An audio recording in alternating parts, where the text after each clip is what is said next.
जो व्यक्ति अपना निर्वाह कर रहा है और पराई स्त्री का हरण कर लेता है, बच्चों का हरण कर लेता है, बोले यमदूत उसको तामिस्तीन नरक में जाकर के और पटक देते हैं।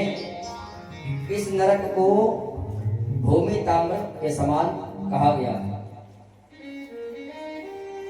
बोले तपती हुई लाल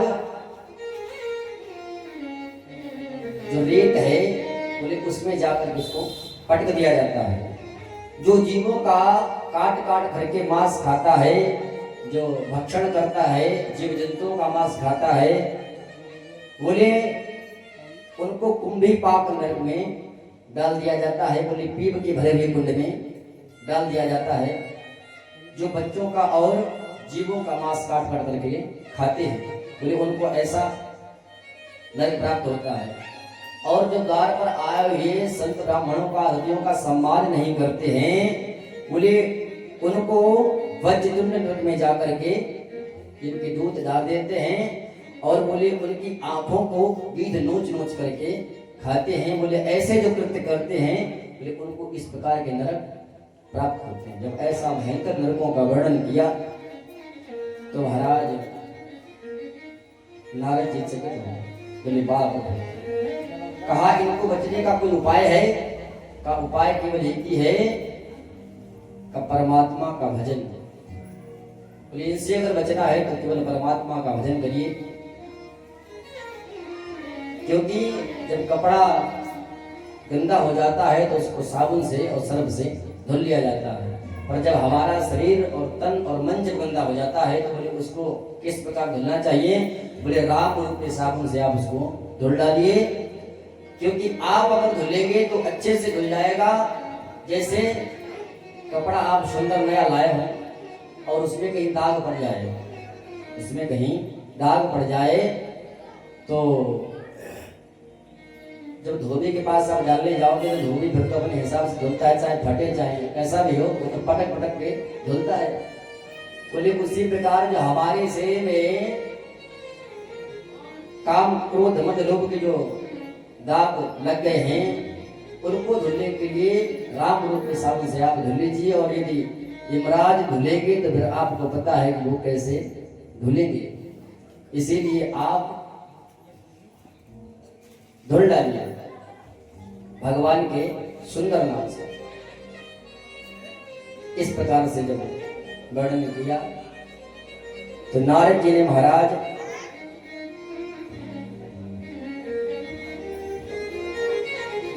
केचित् केवलया भक्त्या वासुदेव परायणः अगं धुनन्ति कस्त्रियनिहारमिव भास्करः।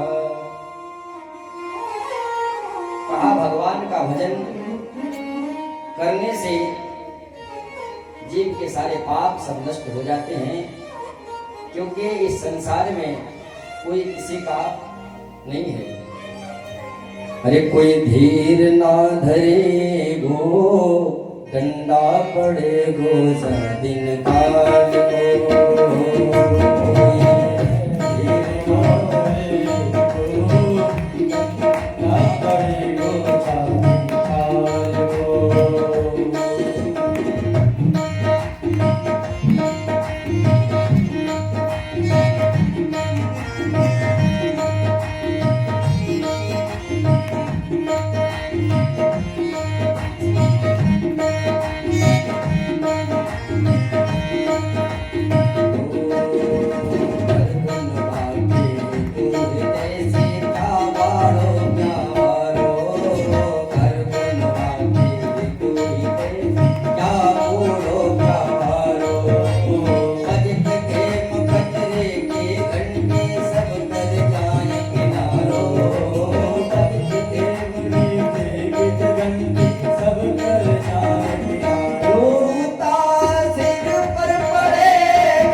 समझने की